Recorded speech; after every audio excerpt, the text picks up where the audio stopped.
ये तस्वीरें सेक्टर 2 की है और कांग्रेस के वरिष्ठ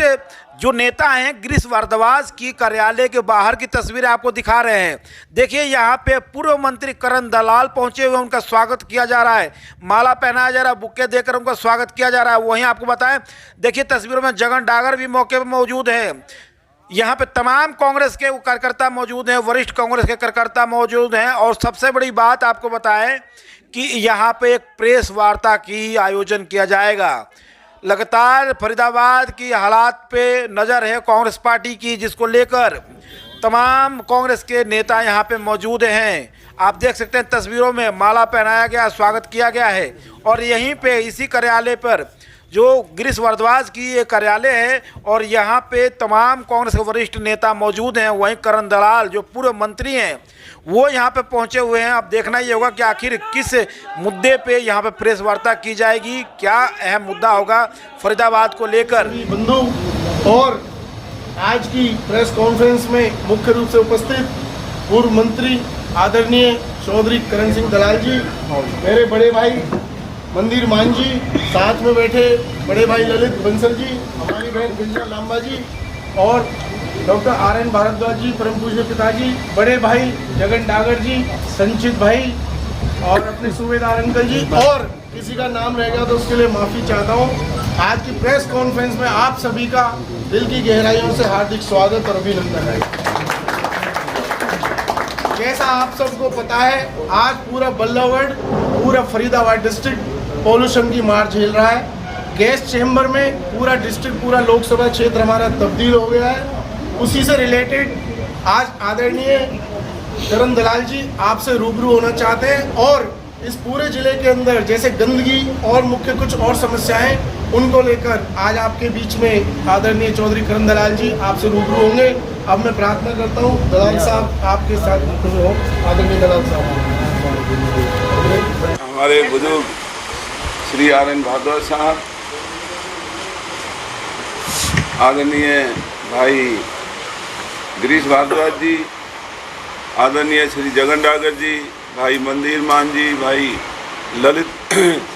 बंसल जी, यहाँ बहन गजराज और सभी हमारी पार्टी के सभी माननीय कार्यकर्ता और पदाधिकारी साहिबान और उपस्थित सभी प्रेस और मीडिया के सभी साहिबान, देवियों एवं सज्जनों, सबसे पहले तो भाई गिरीश जी को बधाई देता हूँ कि इतना शानदार इन्होंने जन सेवा के लिए जो एक यहाँ स्थान बनाया है, कि आपके लिए भी और हम सब के लिए एक बहुत ही सुखद खबर है। आपका अंबार है हमारे फरीदाबाद और बल्लभगढ़ तमाम आसपास के इलाकों में। लेकिन सबसे बड़ी आज जो ज़रूरत है वो ज़रूरत है जो ये पॉल्यूशन का जो माहौल बिगड़ा हुआ है, जो AQI का लेवल आज दिल्ली से भी ज़्यादा, और मैं समझता हूँ पूरे देश में अगर सबसे ज़्यादा जो प्रदूषण आज फरीदाबाद के अंदर जो बना हुआ है, इतना खराब प्रदूषण कहीं पूरे देश के अंदर नहीं, दिल्ली भी हमसे बेहतर है। और इसका जो मुख्य कारण है, इसके जो कसूरवार जो लोग हैं वो हैं भारतीय जनता पार्टी के चुने हुए नुमाइंदे, यहाँ पर लगे हुए तमाम अधिकारी जो जनता को लूटने में, अपना कारोबार, अपना धंधा करने में लगे हुए हैं और लोगों को भगवान भरोसे सरकार ने छोड़ा हुआ है। सवेरे उठते ही लोगों का दम घुटना शुरू हो जाता है, लोगों का सैर करने के लिए, वॉक करने के लिए पार्कों में जाना, जिम में जाना एक बहुत बड़ी समस्या बन चुका है। तो इसलिए मजबूर होकर के इस सोई हुई सरकार को जगाने के लिए और इस लूट मार कर रहे प्रशासन को, उनका ध्यान लोगों की इस महत्वपूर्ण समस्या की तरफ आकर्षित करने के लिए हमने, कांग्रेस के लोगों ने ये फैसला किया है कि कल जो जिला सचिवालय सेक्टर 12 में है, वहाँ हम धरना देंगे और धरना दे करके वहाँ जो आज इस प्रदूषण की वजह से तमाम फरीदाबाद और आस पड़ोस के इलाकों में लोगों का जीना मुश्किल हो रहा है, बड़े बुजुर्गों की सेहत पर बहुत बुरा असर पड़ रहा है, छोटे बच्चों की सेहत पर बहुत बुरा असर पड़ रहा है, और जो मरीज हैं उनके लिए तो इतने ख़राब हालात हैं कि उनको अस्पताल के अंदर भी कोई ठीक तरीके से, ना सरकारी अस्पतालों में कोई इंतजाम है, बंदोबस्त है। तो मजबूर होकर के हम कल धरने का हमने सबने कार्यक्रम बनाया है, और वहाँ हम बताएंगे प्रशासन को, लोगों को, कि जो प्रदूषण खराब होने का मुख्य कारण है वो है जिला प्रशासन और बीजेपी की नेताओं की मिली भगत से जो नाजायज कारखाने, जिनके पास पॉल्यूशन का कोई सर्टिफिकेट, इजाज़त नहीं है, वो जो कारखाने चलाए जा रहे हैं, इसमें भाजपा के नेता और यहाँ का प्रशासन मुख्य रूप से सक्रिय है। वहाँ रिश्वत और ना जाने किस किस तरीके से वहाँ जो दोहन हो रहा है उसकी सज़ा हमारे इलाके के लोग भुगत रहे हैं। जो स्मार्ट सिटी का नाम देने के बाद भी आज सड़कों पर धूल जो उठती है, जो सड़कें टूटी हुई हैं, चारों तरफ सड़कों की इतनी बुरी हालत है, कोई भी वाहन निकलता है वहाँ से धूल जो उड़ती है, एक वो यहाँ प्रदूषण का बहुत बड़ा कारण बन रहा है। भाजपा के नेता नाजायज कॉलोनी काटने में लगे हुए हैं, चाहे वो सांसद हैं, चाहे विधायक हैं या मंत्री हैं, उन्हें केवल और केवल अपने धंधों से और कारोबार से मतलब है। अगर इस प्रदूषण का बंदोबस्त ठीक तरीके से नहीं हुआ तो आप देखेंगे आने वाले दिनों में एक बहुत बड़ी हानि हमारे इलाके की होने जा रही है, जिसकी कोई भरपाई नहीं। आज मजबूर होकर के जो धरने का, सांकेतिक धरने का जो फैसला कांग्रेस पार्टी ने लिया है, उसकी वजह है फरीदाबाद में जो ये प्रदूषण का जो माहौल बिगड़ा हुआ है, जो लोगों के, आज बच्चों के लिए, बुजुर्गों के लिए, महिलाओं के लिए इस प्रदूषण में जीवन को जीना बहुत मुश्किल हो रहा है। सरकार हाथ पर हाथ रख कर के बैठी हुई है, प्रशासन अपनी जेबें भरने में लगा हुआ है। तो ऐसी सूरत में लोगों को बचाने का एक बहुत ज़रूरी ये काम है, और हमने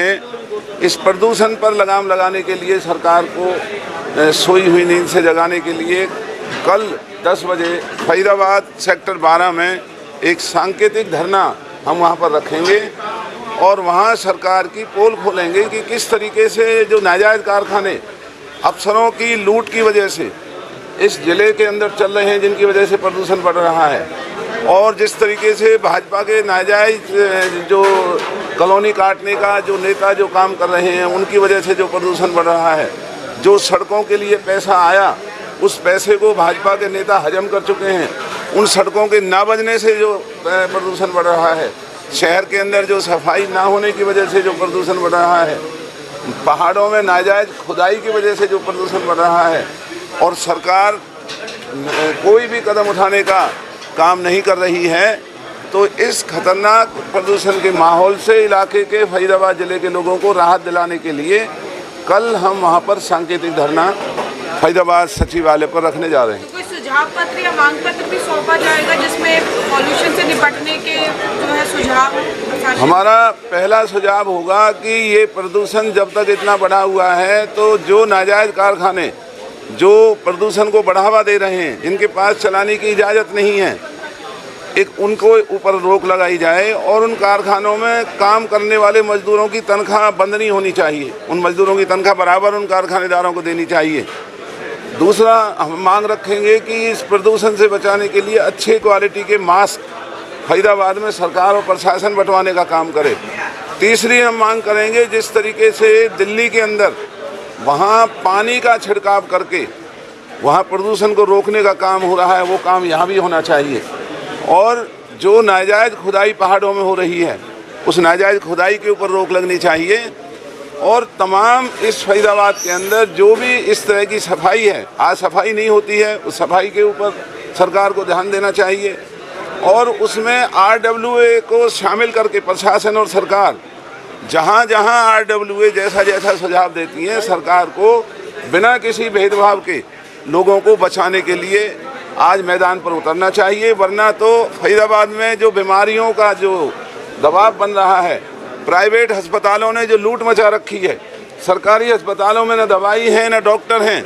तो इस बदहाली से लोगों को बचाने के लिए कल ये सांकेतिक धरना। अगर सांकेतिक धरने से कुछ नहीं हुआ तो आगे क्या नीति रहने वाली है? अगर ये सांकेतिक धरने से भी अगर ये नहीं जागृत हुए तो फिर हम फरीदाबाद में हर RWA से संपर्क करके, क्योंकि ये समस्या अकेले कांग्रेस के लोगों की नहीं है, इस प्रदूषण से भाजपा के लोग भी दुखी हैं और इस फरीदाबाद में रहने वाले लाखों करोड़ों लोग कोई भी हैं, उन सब का बहुत बड़ा नुकसान और अहित हो रहा है। तो सबसे संपर्क साध करके फिर कोई बड़ा कदम उठाने के लिए हम मजबूर होंगे और इस सरकार और प्रशासन को मजबूर करेंगे कि इस तरीके से लोगों को उनके हाल पर मरने के लिए ये सरकार और प्रशासन नहीं छोड़ सकते। दलाल साहब, ये पूरे जिले के कांग्रेसियों का